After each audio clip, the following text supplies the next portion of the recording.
자, 윤석열과 김건희의 처음, 그거 말이 많대. 요거 나올 때만 하더라도 우리는 그게 빙산의 일각인 줄 알았습니다.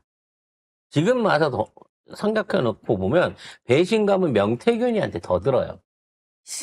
이 새끼가 지 머릿속에는 윤석열, 김건희랑 했던 모든 짓거리들을 다 알고 있는데 그때 뭐 민주주의를 위한 거나 뭐 진영을 위한 이런 게 아니라 지 보신에 지 먹고 살 거 챙기기 위해서 사실상 매스컴과 진보 진영을 이용해갖고 윤석열이 김건희를 협박하는데 이 카드를 계속 써왔던 겁니다. 그 협박은 뭐였겠어요? 지 먹고 살 거 해달라는 얘기죠. 왜? 지방선거까지만 해도 지 입김이 미쳤는데, 자, 막상, 총선 와서 공천권, 사실 총선 공천은 훨씬 비싼데, 거기에 대해서는 김영선이가 탈락을 시켜버렸으니까, 사실상 그동안 있었던 의전 관계를 끊어버린 것 같아요. 그러니까 명태균 입장에서는 배신감을 느낄 수밖에 없죠. 후보 시절에서부터 도와가지고 지선까지 내가 이기게 만들어줬는데 지가 대통령 하겠다고 공천권부터 모든 그 정치적 기득권들을 혼자서 다 독식을 해버리네? 라는 차원에서 명태균은 협박을 하고 싶어갖고 그걸 꺼내놓고 계속 김건희가 굴복하기를 바랬던 거예요. 그러니까 우리한테는 그 얘기만 해놓고 마치 다른 건 없는 양 얘기 안 할 것처럼 했지만 지금 와서 봤더니 이게 4,800건이 있는 거예요. 그런 충격적인 녹취들이. 자, 이게 어디서 나왔냐면은 이 검찰이 압수한 컴퓨터인데 요게요. 명태균이가 강혜경 씨한테 없애라고 말한 그 컴퓨터거든요. 아직 황금포는 나오지도 않았어. 그렇죠. 아직도 컴퓨터 털고 있는데 이런 것들이 수두룩하다는 겁니다. 그렇죠. 그래서 그러니까 이 컴퓨터에서만 나온 것만 해도 김건희, 윤석열하고 명태균이 2년 가까이 나눈 메시지가 쏟아져 나왔다라는 겁니다. 그래서 실제로 취임한 이후에도 계속해서 연락을 주고받았다라고 하고요. 그 김건희가 김영선하고 함께 찍은 사진 2장을 보내니까 명태균이 아우 사모님 사진 너무 예쁘게 나왔어요 여사님 그랬더니 아직 가서 안기는구만. 아유 정말 요요한 저게 사진입니다. 아니 저게 뭔 사진이야 아무튼 예. 아휴. 그리고 심지어 이태원 참사 때 김건희가 어떻게 하면 좋을까요 선생님 하고 명태균한테 미친 거 아니야? 그러니까 국정조사위원으로 당내 의사조율과 전투력, 언론 플레이에 능한 의원들이 포진해야 한다. 뭐 이딴 식의 자문을 했다라고 합니다. 예를 들면 정점식, 배현진, 송원석. 야, 저것들이 신윤계라서 뽑힌 게 아니라 신명계라서 뽑힌 거예요. 신균계라고 합시다. 균. 친균계. 균이라고 합시다. 그러면은 정정식, 배현진, 송원석은 명이 묻었을까요? 안 묻었을까요? 당연히 묻었겠죠. 뭔가 명하고 사전 경험이 있으니까 그런 건데 이왕이면 지 사람 찝어가지고 이거 처리시키고 지 공덕으로 해야 되는데 그러니까 결론적으로 명태균은 자기가 다음 대선까지도 좌지우지 영향력을 미치면서 이 나라의 사실상 여부리가 되고 싶었으나 김건희가 독자적으로 한다. 오세훈이도 나도 김한정이랑 한다. 그러면서 여기저기서 홍준표도 나도 나대로 간다라고 하면서 어느 순간에 여기저기서 동시에 다 버림을 받은 거예요. 물론 가장 중요한 건 김건희가 권리를 배신을 했기 때문에 자기에 대한 접근을 막았기 때문에 그렇게 된 거거든요. 그러면 거기에 대한 걸 되돌리기 위해서 협박질을 했는데 김건희는 협박질에 겁을 먹는 놈이 아니라는 거지. 왜? 자기가 모든 사범을 마음대로 쥐고 있다라고 생각하기 때문에 이거를 명태균이 원하는 대로 권력을 나눠주거나 금전적인 보상을 해서 처리할 생각이 아예 없었던 거야. 그래서 이러한 줄다리기는 11월이 아닌 작년 3, 4월부터 이미 창원지검을 통해서 이 각종 자료들과 이런 것들이 제시가 돼 있었던 거예요. 그러니까 강혜경도 그렇고 뭐 그분을 폄하하는 건 아닙니다만 강행근도 그렇고 명태균도 그렇고 김영선도 그렇고 누구나 야 내가 그때 너희들이랑 한 짓이 있는데 우리가 살아있는데 우리를 처벌한다고 니들이 나설 수 있어? 우리를 외면한다고 할 수 있어? 뭔가 보상을 나누지 않으면 우리는 언제든지 이걸 터뜨릴 수 있어 라고 협박질을 했던 거고, 그 협박질 하는 과정 중에 김건희 윤석열한테 들어가라고 검찰에서 계속 자료를 준 거야. 이거 보면 깜짝깜짝 놀랄 자료들을. 근데 그 자료를 받아보면서도 묻을 수 있다라고 생각한 거지, 윤석열은. 그러니까 그런 게 검찰 손에 아직 있는데 지금 3개월이 됐다는데 강혜경 씨가 컴퓨터로 반환을 요구를 하고 있습니다. 근데 검찰이 답을 안 해. 아예 답을 안 해. 그리고 검찰이 확보한 자료에 또 다른 정치인들과의 대화 내용이 아마 포함되어 있겠죠? 왜냐면 그럼 다 죽는 거야. 윤석열은 저랑 똑같아, 분류법이. 폴더로 해갖고 증거들을 복수 편집을 해갖고 따로 갖고 있다는 거야. 그러니까 김건희용 하면 김건희 관련된 것도 있지만, 예를 들어 김영선 영을 만들면 그 가운데 김건희 거하고 김영선이 들어있는 게 중복돼서 모이는 패턴으로, 요런 방식으로 따로따로 개명적으로 임명적으로 따로 해서 폴더를 만들어요. 그렇기 때문에 폴더를 까다 보면 연결되어 있는 애들이 여기저기서 툭툭 튀어나온다는 겁니다. 아이고. 그게 무려 몇 명? 140명. 응? 그럼 140명은 아무리 전현직이 포함되어 있다고 하더라도 현재 정치질 한다고 국짐에 자리 두고 있는 지자체장이나 국회의원 중에 최소 절반에서 3분의 1은 어떤 형태로든 명태균이 안 묻을 수가 없단 말이야. 최소한 지난 지선 전까지는.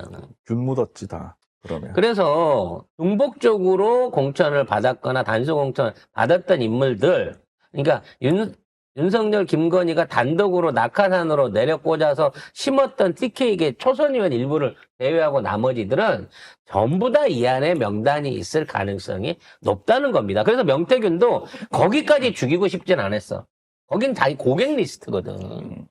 그냥 김건희 너 돈 많으니까 나 먹고 살게끔만 해주면, 내가 김영선이하고 이 돈 주고받은 거, 공천 장사한 거 어차피 안 된 거잖아. 된 거는 하면은 사법처리를 못 피하지만 안 된 거니까 정치자금법으로 내가 살고 나올게. 선거법은 아니니까, 지났으니까. 정치자금법으로 내가 돈 대신에 여론조사 해주고 공천 받았다라는 걸로 해갖고 내가 뒤집어 쓰고 조용히 갈 테니까 그걸로 해서 끝내자라고 계속 딜을 보낸 거야.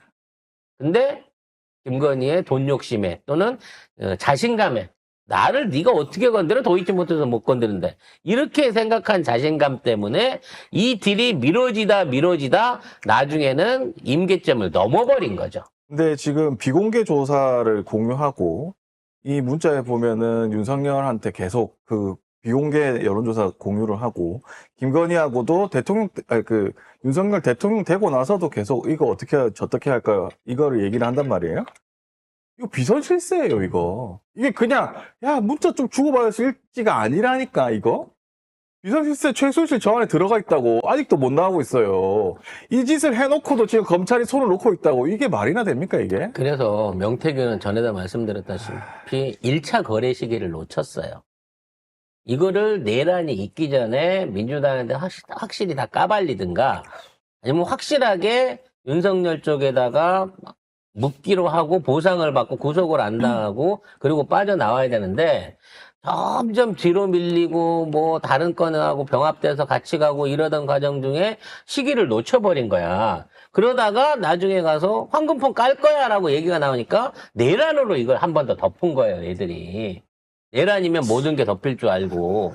문제는 내란이 터지면서 이 가치가 퇴색돼 버렸어. 이거 아니라도 탄핵은 시킬 수 있으니까. 근데 지금이 두 번째 기회예요. 이제 조기 대선이 시작됐단 말이야. 근데 이 두 번째 기회에는 이걸 까서 팔아먹을 수 있는 게 야당이 아닙니다. 왜냐면 굳이 야당이 명태균이랑 손을 잡고 명태균이를 봐주기로 해가면서 이걸 까서 야당 후보들을 조지는 데 쓰는 건 아무 의미가 없어요. 이거가 필요한 사람은 김문수하고 한동훈밖에 없습니다. 김문수, 한동훈이야말로 지금 당내에서 차기 대선 후보가 되기 위해서 또는 그 대선 후보가 됐을 때 밑에 있는 똘마니들이 적극적으로 충성을 받기 위해서라도 여기에 대한 자료들 내지는 재판 기소에 관련된 권한들을 내가 쥐고 있다라고 해야 된다는 거야. 그러니까 지금은 김문수나 한동훈한테 내가 이거 황금폰 관련된 걸 다 줄 테니까 어차피 검찰은 못 가요. 검찰은 이번 대선 끝날 때까지는 이 자료를 어떻게든 숨기려고 할 겁니다.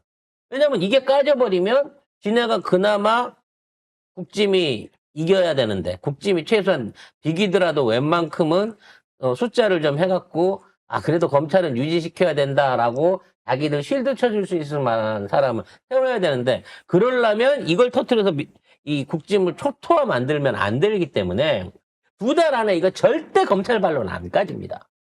혹시 알아? 뭐 심우정이가 나왔을지. 심우정이도 그 안에 들어있을지도 모르죠. 나 모르겠어. 심우정이도 대선 후보 나오는 거 아닌지. 심우정이도 제가 봤을 때는 아버지의 뒤를 이어가지고 어쨌든 그 지역에서는 지분이 있다라고 생각을 하니까. 윤석열이도 됐는데 내가 더 내가 왜 낫지 못- 않을까? 이러면서 지가 한동훈 대신에 차기 대선 후보로 나오려고 할지도 모르겠다는 생각도 들어요. 뭐 그쪽은 뭐가 나와도 다 사람 아닌 건 마찬가지니까. 워낙에 쉽게 말하면 커트라인이 낮으니까 그것도 충분히 가능할 수 있을 것 같긴 한데 어찌 됐거나 이 자료들은 대선 안에서 빠져버리게 되면 국짐을 망하게 하는 지뢰인 거고 대선 후에 다음 정권에서 까지게 되면 그걸 통해 가지고 권력 향배를 여야 간의 균형의 향배를 좌지우지할 수 있는 매우 중대한 자료인 건 맞다는 거지.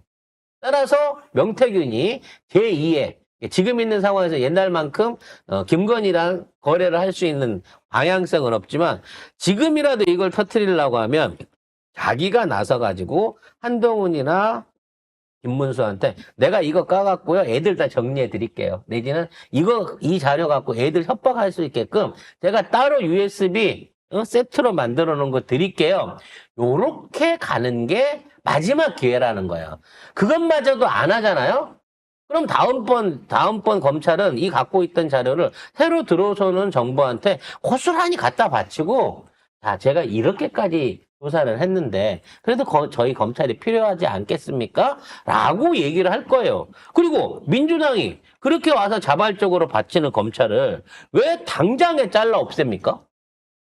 네 손으로 니네 옛날 상사 윤석열, 한동훈 관련돼 있는 나경원 이런 애들 지금 있는 상태로 우리 민주 쪽 진영에 조국 이재명 대표 잡듯이 니들 한번 잡아봐봐. 니들 그거 잘하잖아. 못 잡아. 라고 하면 난 더 열심히 잡을 것 같아 이 새끼들이. 못 잡아요. 심우정이는 저기 비화폰 내가 볼 때 비화폰 100% 걸려있어. 그거 김건희하고 분명히 걸려있어. 그러니까 심우정이는 못 잡지. 하지만 검찰 안에 있는 다른 일반 검사들이나 검찰의 어떤 그 기소청 전락을 막고 싶은 애들은 미친 듯이 얘네들을 옛날에 보호했던 애들을 다 두들겨 해갖고 까부실 가능성이 높다는 거예요. 그러니까 명태균 너도 지금 있는 상황에서 민주당은 안 사겠지만 이거를 까든 풀든 딜을 치려고 하면 지금이 2번째 세일 기회야. 이게 당근으로 팔 수 있는 거야. 그전엔 백화점에서 팔 수 있을 때는 놓쳤고 지금은 당근에서 팔 수 있는 기회거든. 좀 지나면 재활용 물류센터 가서 물물 교환도 안 해줘요. 이 항공권. 윤석열 사형 당하면 뭐 할 거야? 그거 왜 필요해? 뭐 어떡할 건데? 그 뒤로 윤석열이 사형당해서 물론 오세훈 뭐 홍준표 이런 애들 날리는 것도 중요하지만 걔들은 네 아니라도 날리게 돼 있어. 이미 까져 있는 거가 너무 많기 때문에. 그래서 태균이가 한 번 장사해갖고 100억짜리를 지금 10억짜리를 만들었는데, 요거 지금이라도 못 팔면 나중에는 1원짜리도 안 된다는 생각을 가지고 모든 물건은 유통기한이 있는 거야, 태균아. 지금이라도 빨리 털었으면 좋겠습니다.